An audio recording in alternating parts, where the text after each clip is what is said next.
Kumusta kayo mga kapares? Isa na namang masustansyang tanghalian ang ating lulutuin ngayon. Bali nakabili tayo ngayon ng ating mga gugulayin. Meron tayo diyang sigarilyas, meron tayong patola, may saluyot, meron tayong dahon ng malunggay at meron din po tayong alugbati at saka dahon ng ampalaya. Kaya sigurado refreshing na naman ang ulamin natin ngayong pananghalian. Kaya salika mga kapares, samahan nyo ako. Ito nga po pala ay nabili natin sa palengke. Kaya nga naman, sinimulan ko na ang paghihimay-himay itong alugbati. Kaya habang naghihimay-himay tayo mga kapares, ay magpiprito na rin tayo ng ating papartner na isdang tulingan.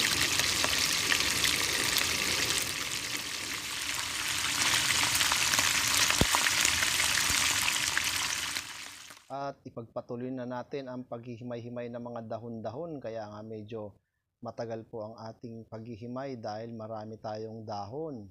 Kaya shout out sa ating mga followers at mga subscribers natin sa YouTube channel, sa mga nag-share po ng aming mga video, sa mga silent viewer, sa mga bago rin naming followers. Welcome po kayo dito sa aming channel. At ito naman yung patola na babalatan po muna natin. Siyempre, kailangan nating makita ang ating mga ginagawang paghiwa-hiwa. Ito po yung ating behind the scene bago tayo makapagluto. Siyempre, naghiwa-hiwa na rin tayo ng ating aromatics. Meron po tayo diyang sibuyas. Pati na rin meron tayong luya. Kaya nga, sa tubig, simulan na natin ang ilagay yung luya, pati na rin ang sibuyas. At maglagay tayo ng bagoong na pampalasa. Sunod na natin yung sigarilyas, pati na rin yung patola, at pati na rin ang okra. At tatakpan lang natin at pakukulin lang natin. At pagkatapos, ilalagay na rin natin yung ating kuros at maglalagay tayo ng konting Ajinomoto. At isunod na rin natin yung saluyot, pati na rin yung alugbati at dahon ng ampalaya. Yan, sunod na rin natin yung dahon ng malunggay at ayusin lang po natin at pakukuluin ulit natin yan mga kapares. Yan, pagkatapos kumulo mga kapares, ito na siya. Yan, ready to serve na naman tayo mga kapares. Na namang masustansyang pananghalian. Kaya ano pang hinihintay nyo? Mangantayon. Ito na yung luto natin mga kapares. Siyempre, titikman na rin natin. Sa mga mahilig sa gulay, shout out po. The solos, the gift of the seat, and the sa Lord. Amen. Kain na po. Forever ding. Ayan. Ayan po. Marami itong dahong gulay. Sa mga sumasakit-sakit yung mga buto-buto nyo, ito ang sagot dyan. Kumain lang po kayo ng mga gulay.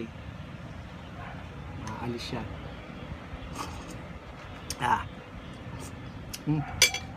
Mapait-pait. Siyempre sinamahan natin ng isda, tulingan, so natin suka. Nalo.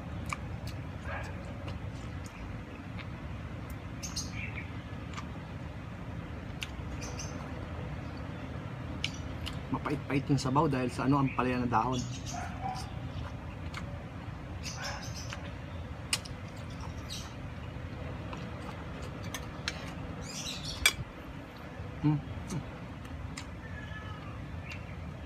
Patola.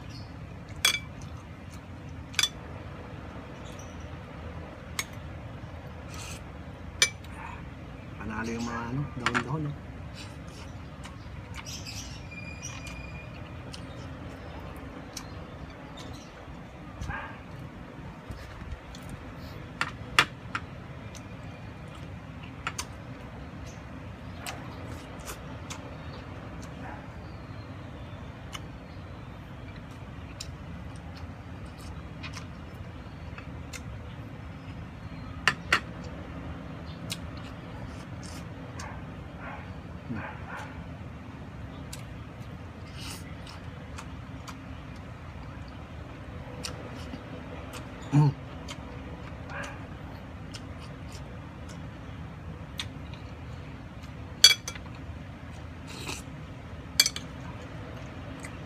Panalo.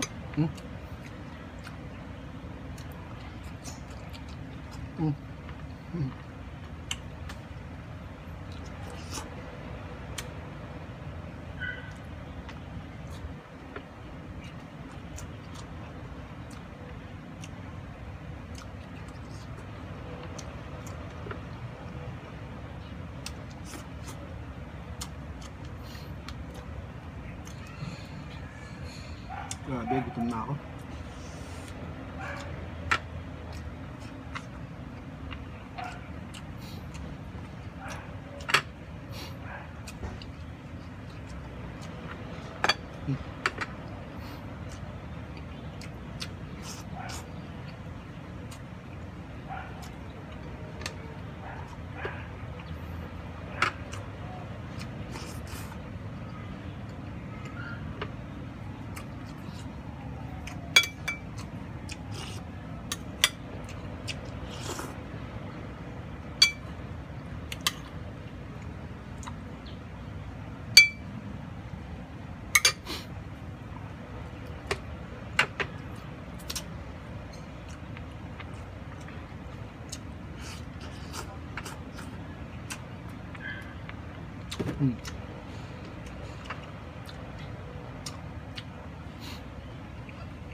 Panalo.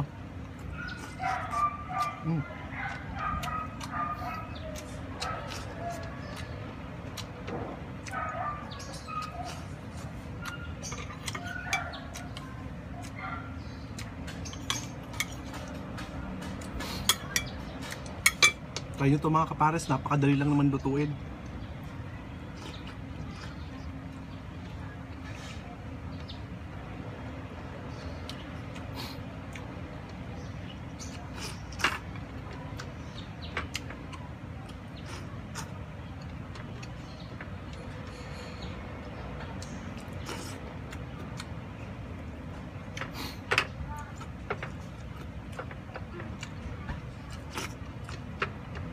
Ah.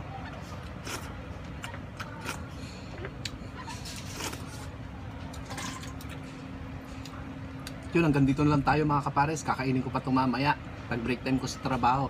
Lutuin nyo ito mga kapares, napakadali lang, no? At mabili-bili lang naman yung mga gulay dyan sa palengke. Kompleto yan, marami yan. Maraming salamat po sa lahat po ng followers namin sa Facebook page, sa YouTube channel, sa mga nagsishare po na yung mga video. Maraming salamat po. Hanggang sa muli mga kapares. The best ulam.